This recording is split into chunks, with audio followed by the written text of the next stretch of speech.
Hey, boys and girls, this book is called How the Grinch Stole Christmas by Dr. Seuss, and this is a Dr. Seuss Collector's Edition. How the Grinch Stole Christmas for Teddy Owens. Every Who down in Whoville liked Christmas a lot. But the Grinch, who lived just north of Whoville, did not. The Grinch hated Christmas, the whole Christmas season. Now, please don't ask why. No one quite knows the reason. It could be his head wasn't screwed on just right. It could be perhaps that his shoes were too tight. But I think that the most likely reason of all may have been that his heart was 2 sizes too small. But whatever the reason, his heart or his shoes, he stood there on Christmas Eve hating the Whos, staring down from his cave with a sour, grinchy frown at the warm lighted windows below in their town. For he knew every Who down in Whoville beneath was busy now hanging a mistletoe wreath. And they're hanging their stockings, he snarled with a sneer. Tomorrow is Christmas, it's practically here. Then he growled with his Grinch fingers nervously drumming. I must find some way to stop Christmas from coming.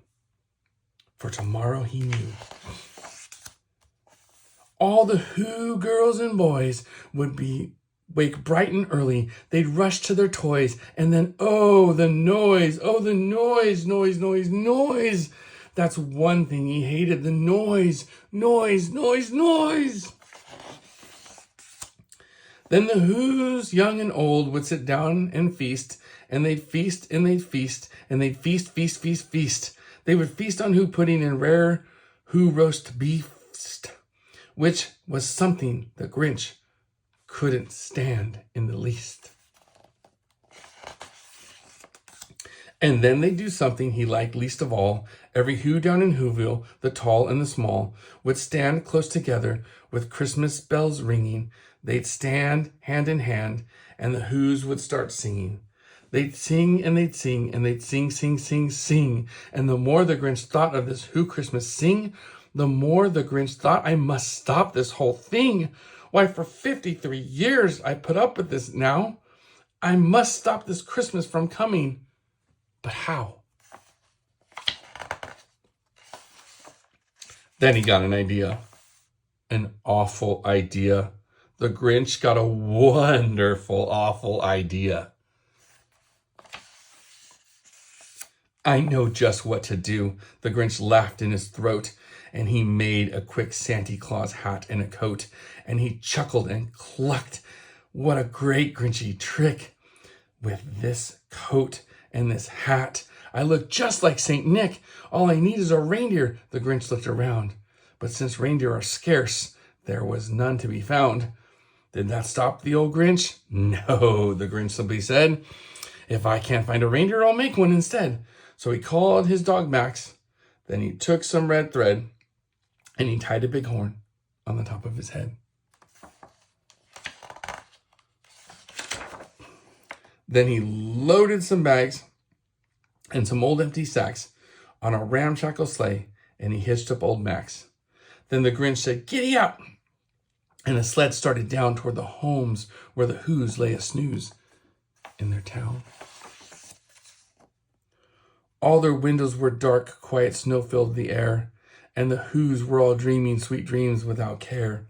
When he came to the first little house on the square, "This is stop number 1, the old Grinchy Claus hissed, and he climbed to the roof, empty bags in his fists. Then he slid down the chimney, a rather tight pinch, but if Santa could do it, then so could the Grinch. He got stuck only in one place for a moment or two. Then he stuck his head out of the fireplace flue, where the little Who stockings all hung in a row. These stockings, he grinned, are the first things to go. Then he slithered and slunk with a smile most unpleasant around the whole room, and he took every present, pop guns and bicycles, roller skates, drums, checkers, tricycles, popcorn, and plums, and he stuffed them in bags. Then the Grinch very nimbly stuffed all the bags, one by one, up the chimney. Then he slunk to the icebox, and he took the Who's feast. He took the Who pudding. He took the roast beast. He cleaned out the ice box, and quick as a flash, why, that Grinch even took their last can of Who hash. Then he stuffed all the food up the chimney with glee, and now, grinned the Grinch, I will stuff up the tree.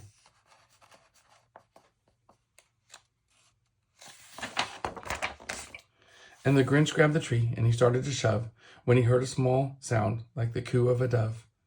He turned around fast, and he saw a small Who, little Cindy Lou who was not more than 2. The Grinch had been caught by this tiny Who daughter, who got out of bed for a cup of cold water. She stared at the Grinch and she said, Santa Claus, why are you taking our Christmas tree? Why? But you know that old Grinch was so smart and so slick. He thought up a lie, and he thought it up quick. Why, my sweet little tot, the fake Santa Claus lied. There's a light at the tree that won't light on one side. So I'm taking it home to my workshop, my dear. I'll fix it up there, and I'll bring it back here. And he fooled the child. Then he patted her head, and he got her a drink, and he sent her to bed.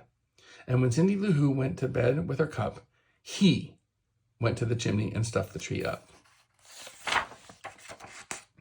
Then the last thing he took was the log of their fire. Then he went up the chimney himself, the old liar. And there, walls, he left nothing but hooks and some wire. And the one speck of food that he left in the house was a crumb that was even too small for a mouse. Then he did the same thing to other Who houses, leaving crumbs much too small for other Who mouses. It was 15:15 dawn, all the Who's still in bed, all the Who's still a snooze, when he packed up his sled, packed it up with their presents, the ribbons, the wrappings, the tags, all the tinsel, the trimmings, the trappings. 3,000 feet up the side of Mount Crumpet, he rode with his load to the tip-top to dump it. Pooh-pooh to the Who's, was the Grinchishly humming. They're finding out now that no Christmas is coming. They're just waking up. I just know what they'll do. Their mouths will hang open a minute or two. Then the Who's down in Whoville will all cry, boo-hoo. That's a noise, grinned the Grinch. That simply must hear. So he paused, and the Grinch put up his hand to his ear. And he did hear a sound rising over the snow. It started in low, then it started to grow. But the sound wasn't sad. Why, the sound was merry. It couldn't be so, but it was merry very. He stared down at Whoville. The Grinch popped his eyes. Then he shook. What he saw was a shocking surprise. Every Who down in Whoville, the tall and the small, was singing without any presents at all. He hadn't stopped Christmas from coming. It came. Somehow or other, it came just the same. And the Grinch, with his Grinchy feet ice cold in the snow, stood puzzled and puzzling. How could it be so? It came without ribbons. It came without tags. It came without packages, boxes, or bags. And he puzzled 3 hours till his puzzler was sore. Then the Grinch thought of something he hadn't before. Maybe Christmas, he thought, doesn't come from a store. Maybe Christmas, perhaps, means a little bit more. And what happened then? Well, in Whoville, they say that the Grinch's small heart grew 3 sizes that day. And the minute his heart didn't feel quite so tight, he whizzed with his load through the bright morning light, and he brought back the toys and the food for the feast. And he himself, the Grinch, carved the roast beef.